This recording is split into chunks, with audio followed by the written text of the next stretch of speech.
না, seven sisters দিয়ে কোনো মানুষকে বোঝানো হয়নি। আমাদের পার্শ্ববর্তী দেশ ভারতের উত্তরাঞ্চলের 7টি রাজ্যকে একত্রে বলা হয় সেভেন সিস্টার্স। রাজ্যগুলো হলো অরুণাচল, আসাম, মণিপুর, মেঘালয়, মিজোরাম, নাগাল্যান্ড এবং ত্রিপুরা।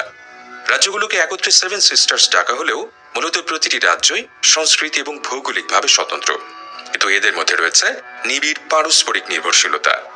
ঠিক এ কারণেই ত্রিপুরার সাংবাদিক জ্যোতিপ্রসাদ শইকিয়া সর্বপ্রথম রাজ্যগুলোকে একত্রে সেভেন সিস্টার্স নামে উল্লেখ করেন।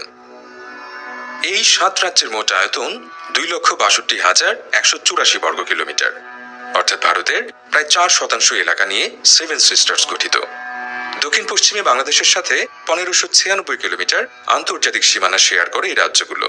প্রতিটি রাজ্যই জাতিগত এবং ধর্মীয় দিক থেকে বৈচিত্র্যময়, কিন্তু অবস্থানগতভাবে রাজ্যগুলো মূল ভারত থেকে বেশ কিছুটা দূরে অবস্থান করায় রাজনৈতিক, সামাজিক এবং অর্থনৈতিক ক্ষেত্রে তাদের যথেষ্ট মিল রয়েছে। আসলে এই 7টি রাজ্য একে অপরের উপর দারুণ নির্ভরশীল এবং একই সময়ে এই রাজ্যগুলির সামাজিক, রাজনৈতিক এবং অর্থনৈতিক অবস্থাও একই বলে মনে করা হয়, ঠিক যেন একই পরিবারের 7টি বোনের মতো।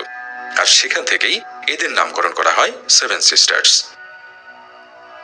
এই অঞ্চলের বেশিরভাগ মানুষই নানা আদিবাসী জাতি এবং উপজাতি সম্প্রদায়। শুধুমাত্র অরুণাচল প্রদেশে বাস করে 26টি আদিবাসী সম্প্রদায় এবং প্রায় 100টি উপজাতি সম্প্রদায়। চোখ জোড়ানো নৈসর্গিক প্রকৃতি আর বিচিত্র জীবন পদ্ধতি সেভেন সিস্টার্সকে করেছে সমগ্র ভারতের সব থেকে বৈচিত্র্যময় জনপদ। এই 7 রাজ্যে ছড়িয়ে ছিটিয়ে আছে কিছু অনন্য সম্পদ এবং জায়গা যা বিশ্বের আর কোথাও নেই। এর মধ্যে সবচেয়ে উল্লেখযোগ্য হলো ভাসমান জাতীয় উদ্যান। এটি বিশ্বের একমাত্র ভাসমান উদ্যান বা পার্ক। প্রায় 40 বর্গ কিলোমিটার আয়তনের কেইবুল লামাজাও জাতীয় উদ্যান মণিপুরের বিষ্ণুপুর জেলাতে অবস্থিত। এখানে আছে সবচেয়ে বেশি বৃষ্টিপাত হওয়া এলাকা, আছে এশিয়ার সবচেয়ে পরিচ্ছন্ন গ্রাম মাওলানং, যা মেঘালয় রাজ্যে অবস্থিত। শুধুমাত্র মহিলাদের দ্বারা পরিচালিত এশিয়ার সবচেয়ে বড় বাজার ইমা কেইথেল বা ইমা মার্কেট অবস্থিত মণিপুর রাজ্যের রাজধানী ইম্ফলে। সারা বছর ধরেই এই রাজ্যগুলোতে থাকে মনোরম পরিবেশ, যা পর্যটক আকর্ষণের একটি বড় কারণ। মূল ভারত থেকে সেভেন সিস্টার্সে প্রবেশের একমাত্র পথ হল শিলিগুড়ি করিডোর দিয়ে আসাম রাজ্য। এই কারণে আসামকে সেভেন সিস্টার্সের প্রবেশদ্বার বলা হয়। ব্রহ্মপুত্র নদীর তীরে অবস্থিত এই রাজ্যটির ভৌগোলিক পটভূমি মনোমুগ্ধকর। অত্যন্ত যত্ন সহকারে পরিচর্যিত চা বাগান এবং বিস্তীর্ণ প্রান্তর জুড়ে ধানের ক্ষেত রয়েছে রাজ্যটি জুড়ে। পৃথিবীব্যাপী চায়ের যোগানের একটি বড় অংশ আসে এই আসাম থেকেই। কামাখ্যা মন্দির, পৃথিবীর সবচেয়ে বড় নদীদ্বীপ মাজুলি আর এক শিঙের বিরল প্রজাতির গন্ডার এখানেই দেখা যায়। আসাম পেরিয়েই মেঘের রাজ্য মেঘালয়। অরণ্য, বৃষ্টি আর জলপ্রপাত মিলিয়ে এই রাজ্যের নৈসর্গিক সৌন্দর্য হার মানায় অন্য যে কোনো রাজ্যকে। এ কারণেই মেঘালয়কে বলা হয় প্রাচ্যের স্কটল্যান্ড।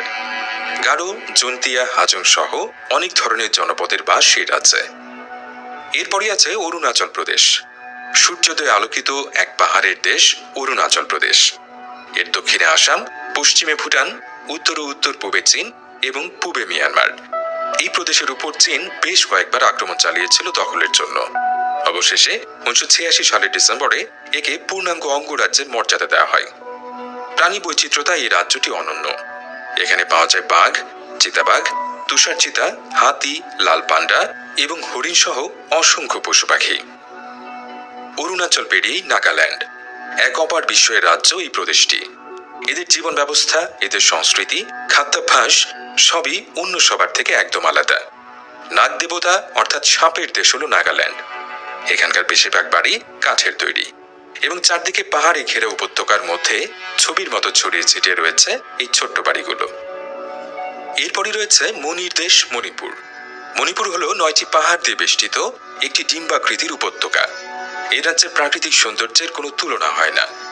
রাজ্যের প্রধান আকর্ষণগুলির মধ্যে অন্যতম হল লোকটাক হ্রদ, যা সমগ্র উত্তর পূর্ব ভারতের বৃহত্তম মিষ্টি জলের হ্রদ। বিভিন্ন ধরনের ক্রীড়া থেকে জিভে জল আনা ব্যঞ্জন, সংস্কৃতি থেকে সংরক্ষণযোগ্য ঐতিহ্য, সবকিছু মিলিয়ে মিশে মণিপুর নামেতেই সর্বতোভাবে যথাযথ। রাজ্যটির বেশিরভাগ ঘন জঙ্গলে আচ্ছাদিত হওয়ার কারণে এটি অনেক বিরল প্রজাতির উদ্ভিদ ও প্রাণীকুলের বাসস্থান। মণিপুরী নৃত্য সমগ্র ভারত উপমহাদেশে জনপ্রিয়। মণিপুর পেরিয়েই মিজোরাম। ঠিক যেই মুহূর্তে আপনি মিজোরামে প্রবেশ করবেন, এখানকার বাতাসে আপনি পেয়ে যাবেন মুক্তির স্বাদ। জাতপাত, লিঙ্গ বৈষম্যের সংকীর্ণতা মিজোরামে বিরল।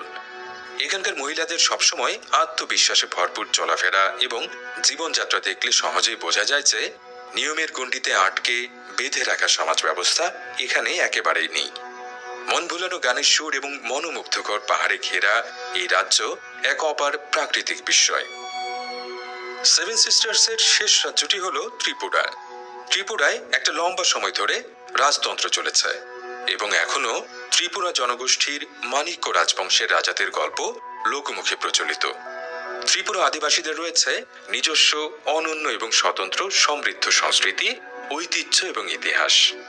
তাদের স্বাতন্ত্র্যসূচক সংস্কৃতি তাদের নাচ, সঙ্গীত, উৎসব, সম্প্রদায় বিষয়ক ব্যবস্থাপনা, পোশাক এবং খাদ্যাভ্যাসের মধ্যে প্রতিফলিত হয়। এই 7টি রাজ্য বা সেভেন সিস্টার্স ভারতের জন্য এক অপার আশীর্বাদ হলেও ভৌগোলিক জটিলতার কারণে ভারত কখনোই এই রাজ্যগুলোকে সঠিকভাবে পরিচালনা করতে পারেনি। এর একটি প্রধান কারণ হতে পারে রাজ্যগুলো ভারতের কেন্দ্র হতে অনেক দূরে অবস্থিত। আবার এই রাজ্যগুলোর উন্নয়নেও ভারত সরকারের উদাসীনতা স্পষ্ট, যদিও ভারতের মোট রাজস্বের একটি বড় অংশ আসে এই রাজ্যগুলো থেকে। পিছিয়ে পড়া জনগোষ্ঠীগুলো স্বাধীনতার পর থেকেই নিজেদের অধিকারের বিষয়ে আওয়াজ তুলে আসছে। এই রাজ্যগুলোর মধ্যে বিদ্রোহী সংগঠন United liberation front of Assam আদিবাসীদের জন্য একটি পৃথক দেশের দাবি করে আসছে অনেক দিন ধরেই। আবার ত্রিপুরার ন্যাশনাল লিবারেশন ফ্রন্ট আরেকটি বিচ্ছিন্নতাবাদী সংগঠন, যারা ত্রিপুরার স্বাধীনতার জন্য লড়াই করে যাচ্ছে।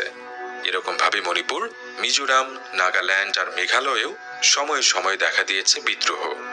যদিও ভারত সরকার যে কোনো অবস্থায় এই বিচ্ছিন্নতাবাদী আন্দোলন দমনে বদ্ধপরিকর, ফলে সেভেন সিস্টার্স নিয়ে আলোচনা আসলে কখনোই থেমে থাকে না। অনেকে মনে করেন এই রাজ্যগুলো কখনো ভারতের অংশই ছিল না। এই রাজ্যগুলোর অধিবাসীরা মনে করেন মূল ভারতের সাথে তাদের কোনো সম্পর্কই নেই। পিছিয়ে পড়ে জনগোষ্ঠী তাই বারবার চেষ্টা করেছে নিজেদের স্বাধীন হিসেবে প্রতিষ্ঠিত করার। অবশ্য তাদের এই আন্দোলনের পেছনে বড় মদতদাতা চীন, একথা অস্বীকার করারও কোনো সুযোগ নেই। সেভেন সিস্টার্সের মুক্তিগামী জনগণকে বিচ্ছিন্নতাবাদী আখ্যা দিয়ে এদের দমিয়ে রাখার জন্য ভারত এই অঞ্চলে বিপুল সামরিক শক্তি নিয়োগ করেছে সবসময়, ফলে তাদের এই মুক্তি আন্দোলন বারবার ব্যর্থ হয়েছে। জাতি, ভাষা, সংস্কৃতি, ঐতিহ্য সব মিলিয়ে সেভেন সিস্টার্স সমগ্র ভারতবর্ষ থেকে অনন্য। তাদের আত্মত্যাগ, তাদের সংগ্রাম ইতিহাসের পাতায় এক স্বতন্ত্র নক্ষত্র। পিছিয়ে পড়ায় জনগোষ্ঠীর ভবিষ্যৎ এখনো অনেকটাই অনিশ্চিত। একদিকে তাদের স্বাধীনতার জন্য আন্দোলন, অন্যদিকে ভারত সরকারের বিচ্ছিন্নতাবাদী দমন মিশন।